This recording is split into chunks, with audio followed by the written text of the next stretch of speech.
Eu era um caçador de mitos. Por 15 anos, dediquei minha carreira científica a desmascarar falsificações históricas, lendas urbanas e narrativas religiosas que não resistiam ao escrutínio acadêmico. Jesus de Nazaré estava no topo da minha lista.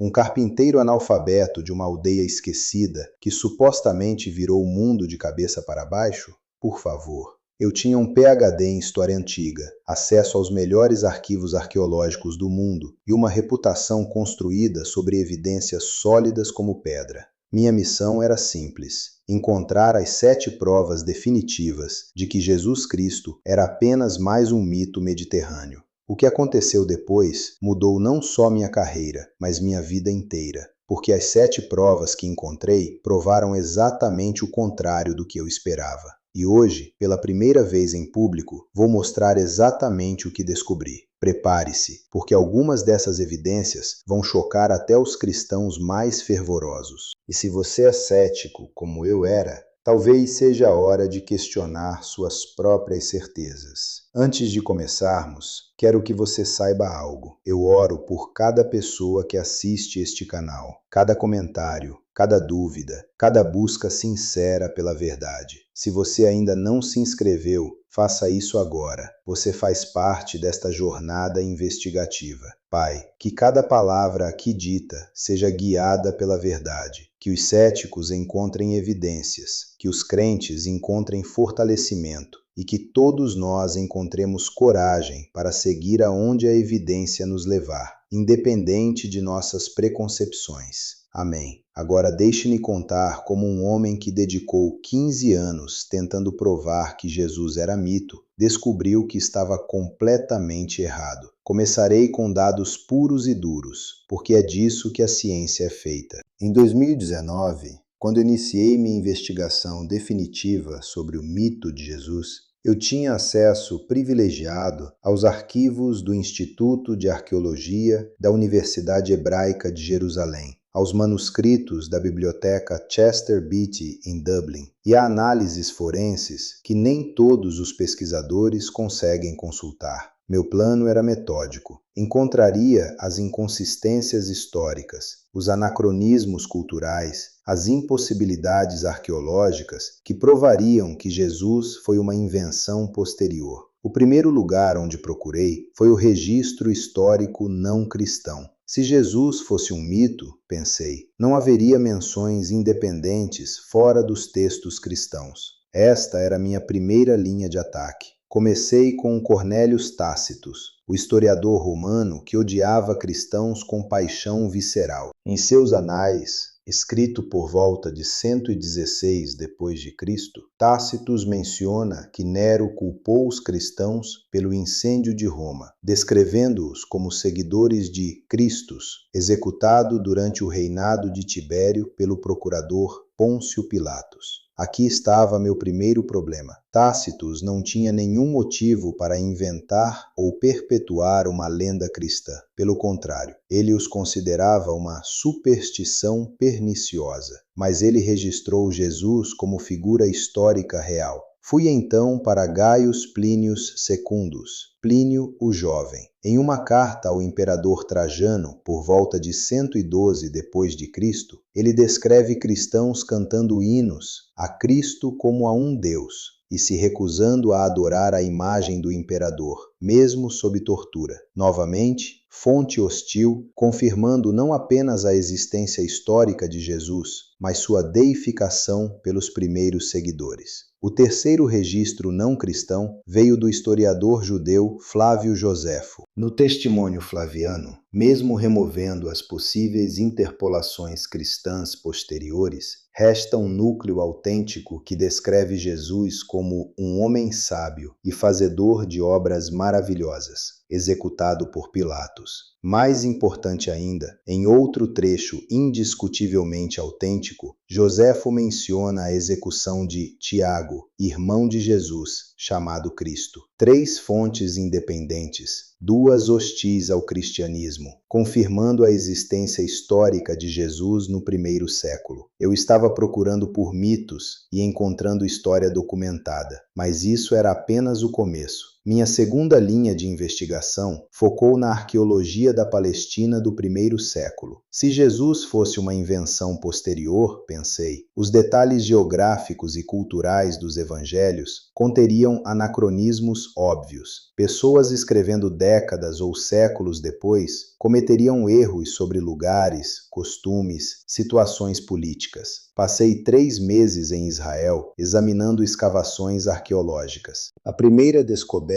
que me incomodou foi a piscina de Betesda. João 5,2 a descreve como tendo 5 pórticos. Durante séculos, críticos zombaram deste detalhe como obviamente fictício. Que piscina teria 5 pórticos? Não fazia sentido arquitetônico. Até que em 1888, arqueólogos descobriram os restos exatos da piscina, com precisamente 5 pórticos. A estrutura estava enterrada há séculos quando João escreveu seu evangelho. Como um autor do primeiro século saberia deste detalhe arquitetônico específico se não fosse testemunha ocular ou tivesse acesso a testemunhas? A pedra de Pilatos, descoberta em Cesareia Marítima em 1961, confirma Pôncio Pilatos como Praefectus Iudaeae, exatamente o título que os evangelhos lhe atribuem. Antes desta descoberta, alguns questionavam se Pilatos havia existido. A inscrição não apenas confirma sua existência, mas o título preciso usado no período correto. O ossário de Caifás, descoberto em 1990,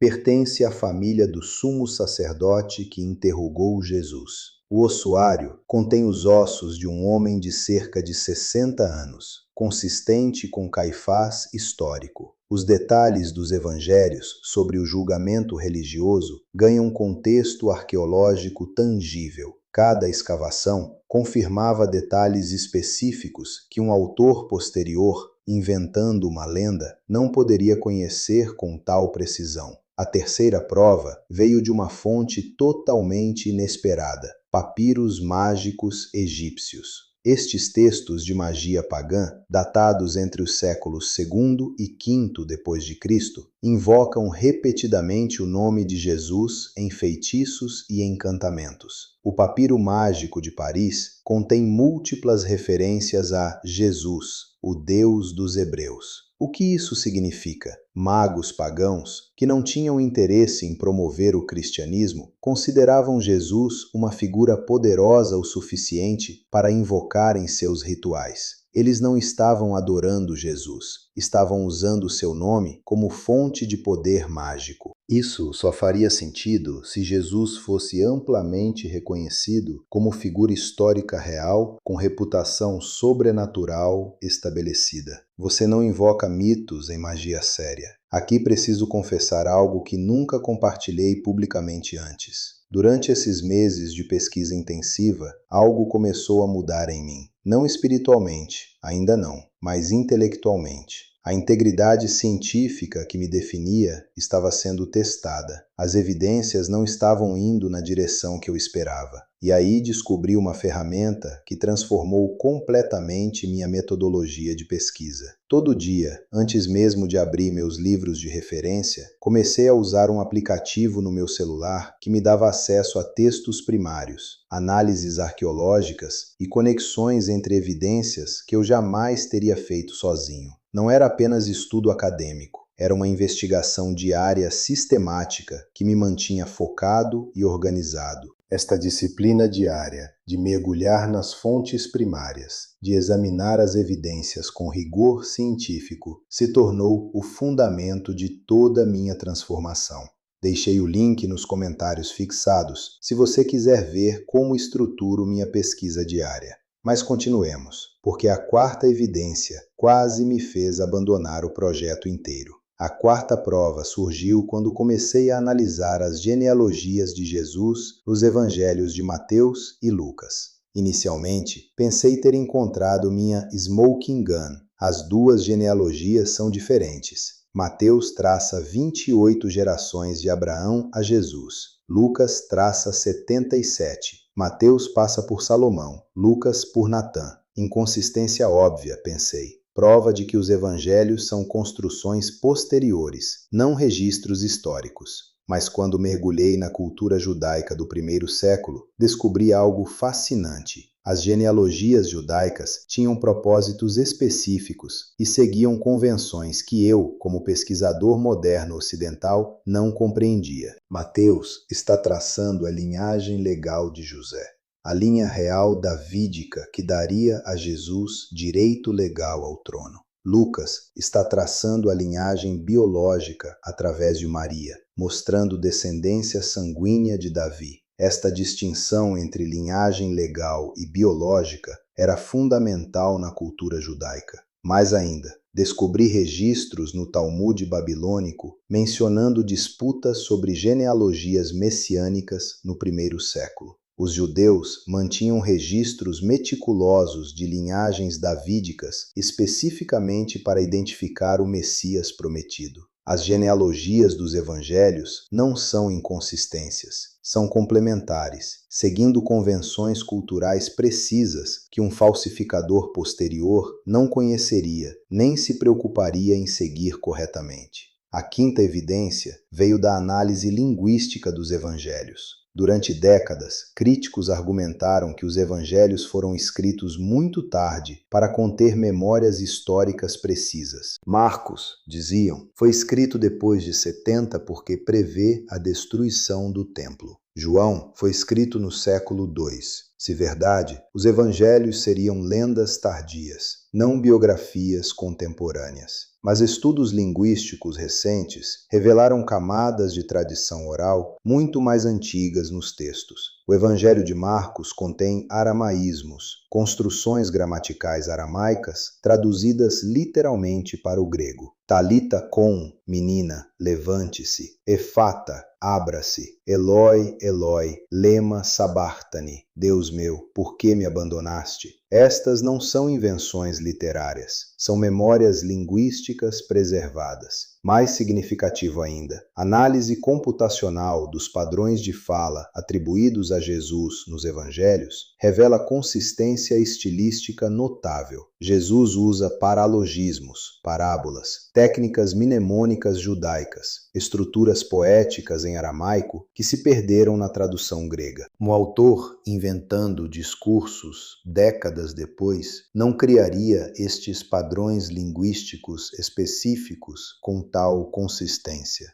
A sexta prova foi a mais inesperada, a evidência dos próprios inimigos do cristianismo primitivo. No século II, o filósofo pagão Celso escreveu uma polêmica feroz contra os cristãos, preservada nas refutações de Orígenes. Celso não nega que Jesus existiu, ele o ridiculariza. Chama Jesus de filho ilegítimo de um soldado romano, zomba de seus milagres como truques de magia barata, descreve sua morte como merecida execução de um criminoso. O mais revelador, Celso teve acesso a tradições judaicas anticristãs que descreviam Jesus como feiticeiro que estudou magia no Egito. Estas acusações hostis preservam detalhes históricos que fontes cristãs nunca registrariam voluntariamente. Inimigos não gastam tempo refutando mitos, eles refutam realidades incômodas. O Talmud babilônico, compilado entre os séculos III e V,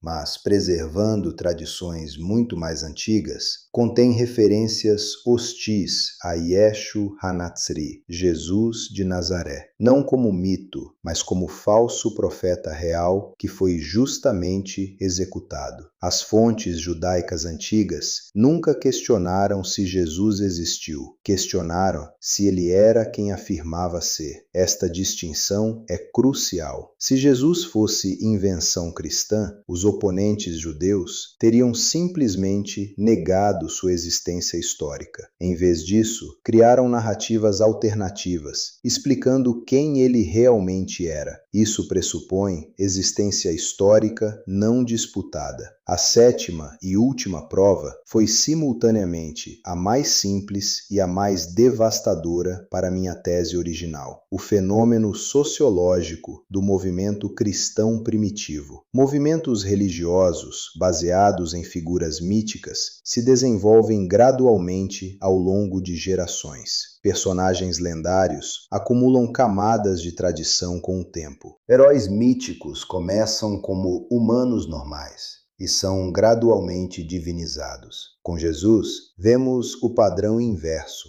As fontes mais antigas já o apresentam em termos divinos. Paulo, escrevendo apenas 25 anos após a crucificação, já se refere a Jesus como Senhor e Filho de Deus. O hino cristológico em Filipenses 2, provavelmente anterior às cartas de Paulo, descreve Jesus como tendo forma de Deus, que se esvaziou tornando-se humano. Sociologicamente, isso é impossível com figuras míticas. Lendas não começam com afirmações divinas maximais e se tornam mais modestas com o tempo. Elas começam humildemente e crescem mitologicamente. O cristianismo apresenta o padrão oposto. Começa com afirmações divinas altíssimas imediatamente após a morte de Jesus e se mantém consistente. Mais ainda, o crescimento explosivo do cristianismo primitivo desafia toda a lógica sociológica se baseado em figura mítica. Em 50 anos, o movimento cresceu de um punhado de pescadores galileus para comunidades estabelecidas em todas as principais cidades do Império Romano. Pessoas não morrem por mitos que sabem ser fabricados. Os apóstolos não apenas pregaram sobre Jesus, morreram por suas afirmações sobre Jesus. Pedro crucificado de cabeça para baixo, Paulo decapitado, Tiago executado por Herodes. Pessoas morrem por mentiras que acreditam ser verdades, mas não morrem por mentiras que sabem ter inventado.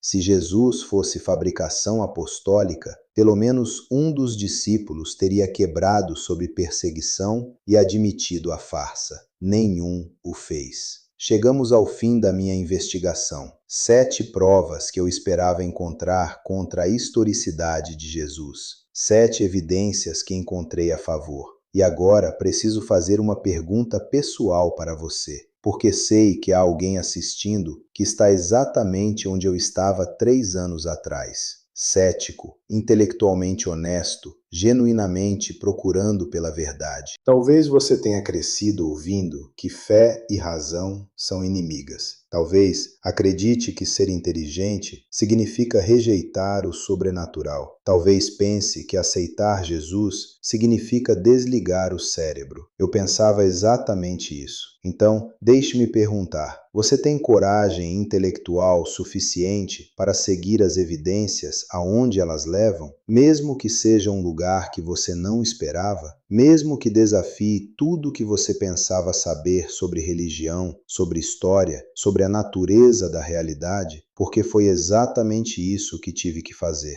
e mudou tudo. A evidência não me permitiu mais negar a realidade histórica de Jesus de Nazaré. Mas algo mais profundo aconteceu durante esses meses de pesquisa. Não foi apenas minha mente que mudou, foi meu coração. Porque quando você passa meses mergulhado nos detalhes da vida, morte e ressurreição de Jesus, quando você examina cada evidência arqueológica, cada testemunho histórico, cada análise forense, algo acontece. Você não consegue mais tratá-lo como objeto de estudo acadêmico. Ele se torna real, pessoal, presente. E aí você precisa tomar uma decisão. Agora, antes de você sair daqui, preciso compartilhar algo crucial. Tudo o que passamos juntos nestes últimos 25 minutos, as evidências arqueológicas, os registros históricos, as análises linguísticas, isso não pode ser apenas um vídeo que você assistiu uma vez. Este tipo de investigação precisa se tornar parte da sua vida diária. Exatamente por isso,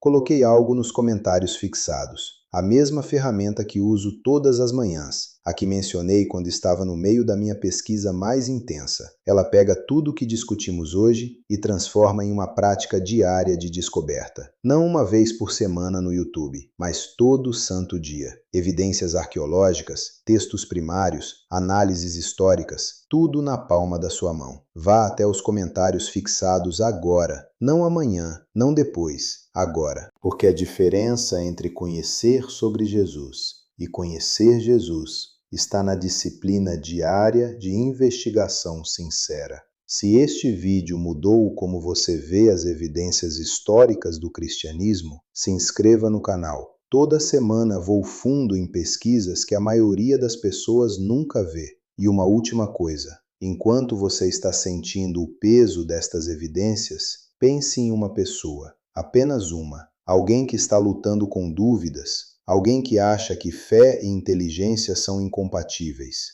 alguém que precisa saber que seguir Jesus não significa desligar o cérebro. Envie este vídeo para essa pessoa agora. Você pode ser a resposta à busca sincera que ela nem sabia que estava fazendo. Porque no final das contas, a verdade não teme investigação, ela a convida.